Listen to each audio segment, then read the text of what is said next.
Assalamualaikum. Waalaikumsalam warahmatullahi wabarakatuh. Perkenalkan, nama saya Namora. Senang bisa Anda datang hari ini untuk konsultasi masalah Anda.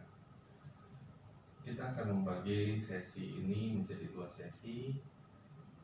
Untuk sesi pertama ini kita akan mencoba ngobrol santai aja dulu. Baik.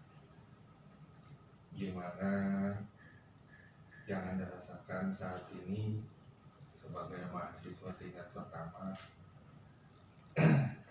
Pastinya ada banyak masalah yang bisa membuat Anda agak stres. Bisa tolong ceritakan masalah Anda? Ya, bismillahirrahmanirrahim.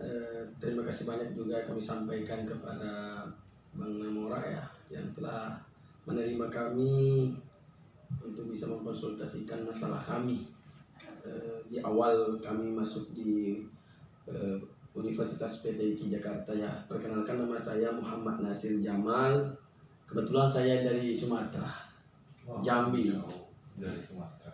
Jambi ya, di pelosok Jambi ya. Kebetulan saya berada di desa terpencil yang ada di provinsi Jambi. Jadi ketika saya datang di kota yang begitu luas, kemudian dengan beragam teman-teman yang sudah meyakini bahwa dirinya sudah luar biasa, kita datang berkecimpung di bidang di kampus tersebut, sehingga merasakan, wah, sanggupkah saya bisa berkontribusi dengan teman-teman yang sudah luar biasa pemikirannya. Jadi saya merasakan ada sedikit kendala atau stres yang saya alami ketika saya berangkat ke Universitas PTIK Jakarta, baik itu dari segi administrasinya, baik itu dari segi banyak sekali lah, seperti tugas-tugas yang ketika saya awal masuk semester 1 ternyata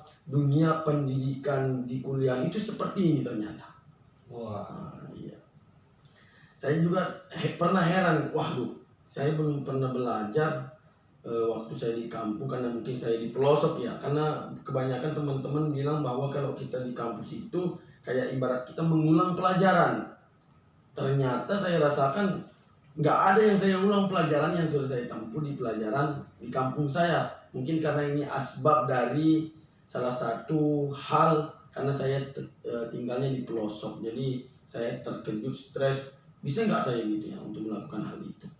Kemudian banyaklah dari tugas-tugas makalah yang belum saya pelajari di bangku SMA, sehingga saya langsung mempelajari pembuatan makalah, artikel itulah. Jadi saya ini mau konsultasikan kepada Bang Namora, bagaimana cara senantiasa saya bisa menyelesaikan tugas-tugas ini, bisa melewati masa-masa stres ini, sehingga saya senantiasa bisa seperti teman-teman saya di luar sana, yang walaupun saya tinggalnya ya di pelosok, tapi pemikirannya jangan sampai tertinggal juga gitu, Bang.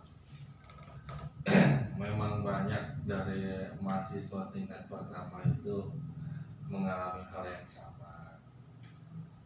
Saya juga pernah merasakan itu saat saya kuliah dulu. Saya juga merasakan sangat-sangat stres begitu ngadepin kok kayaknya beda sama yang di zaman SMA.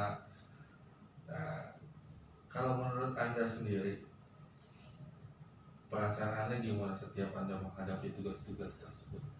Waduh, perasaan saya sangat sulit untuk diceritakan ya, karena memang betul-betul pusing 7 keliling. Pusingnya stres, mau melakukan ini nggak bisa, mau melakukan itu nggak bisa. Jadi kita stuck di jalan gitu. Ya kayak gimana gitu ya, ibaratnya mau melakukan segala hal itu, kalau kita nggak bisa ya mungkin kita merenung, mencari jawaban dari teman-teman, bantuan dari teman-teman gitu yang sudah paham dari materi itu ya. Yang saya rasakan sangat pusing dan stres lah gitu ya. Kira-kira seberapa besar pengaruh dari perasaan Anda saat itu, perasaan stres ini kira-kira pengaruhnya tuh untuk aktivitas Anda sehari-hari itu seperti apa? Jadi sangat mengganggu. Jadi ketika saya mendapatkan sebuah tugas kemudian saya tidak bisa melakukan, kemudian saya tanya ke sana ke sini, kemudian teman-teman juga sibuk pada tujuannya masing-masing, sehingga saya kegiatan-kegiatan yang saya lakukan di setiap harinya itu terbengkalai. Memang sangat berpengaruh itu karena ya ketidaktahuan kita, sehingga terbengkalai semua kegiatan-kegiatan di setiap harinya. Gitu. Sangat-sangat berpengaruh.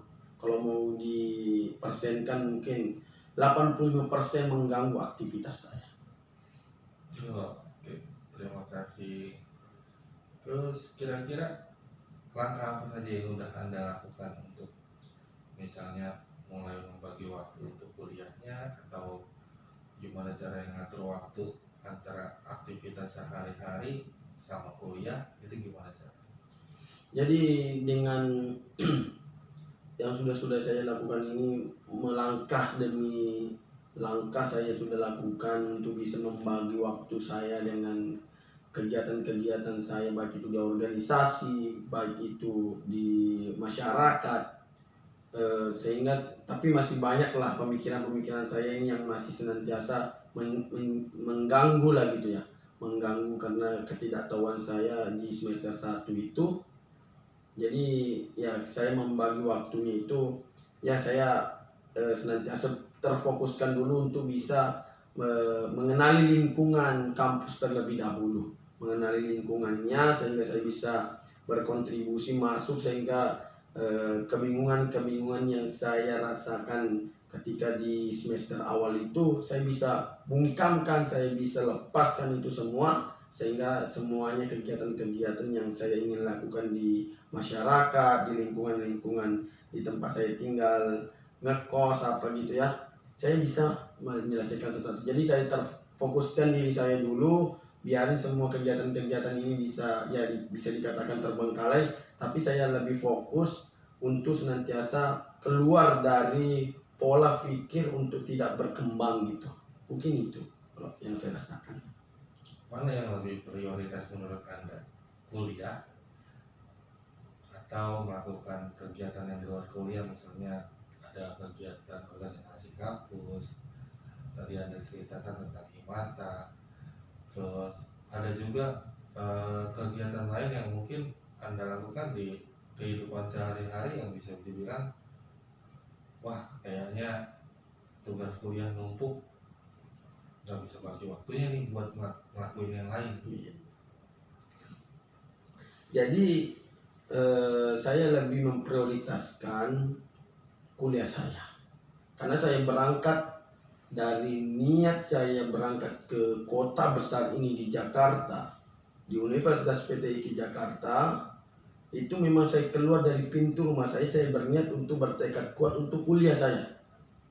Jadi prioritas antara kegiatan-kegiatan organisasi, kegiatan-kegiatan masyarakat dengan membandingkan dengan kegiatan kampus saya lebih fokus, bahkan lebih memprioritaskan kegiatan kampus saya. Menyelesaikan segala tugas-tugas terlebih dahulu, apalagi ketika numpuk ya, yang namanya mahasiswa ya, maksudnya tunggu H-1 atau besok dikumpul malamnya baru dikerjain misalnya gitu. Tapi saya berusaha satu persatu kegiatan tugas-tugas yang diberikan oleh dosen-dosen, saya berusaha untuk mengerjakan gitu. Walaupun yang masih tahap saya masih belajar, kemudian ketidaktahuan saya itu masih banyak sekali. Tapi saya berusaha untuk mencari dari teman-teman atau dari senior-senior saya untuk bisa membantu saya dari segi menyelesaikan tugas terlebih dahulu. Bukan berarti saya tidak mengerjakan kegiatan organisasi, tapi saya lebih memprioritaskan. Bukan juga saya tidak mengerjakan kegiatan-kegiatan di masyarakat, tapi satu penekanan kata lagi bahwa saya lebih memprioritaskan kinerja tugas di kampus dengan dosen, baru saya menyelesaikan yang lain. Oke, baik. Terima kasih sudah terbuka di sesi ini. Nanti di sesi berikutnya kita akan coba lebih memahami lebih dalam dan mencari cara untuk menghadapi masalah yang Anda alami saat ini. Oke, terima kasih. Iya. Assalamualaikum. Wah. berapa menit? Nggak nyampe 20 menit. Palingan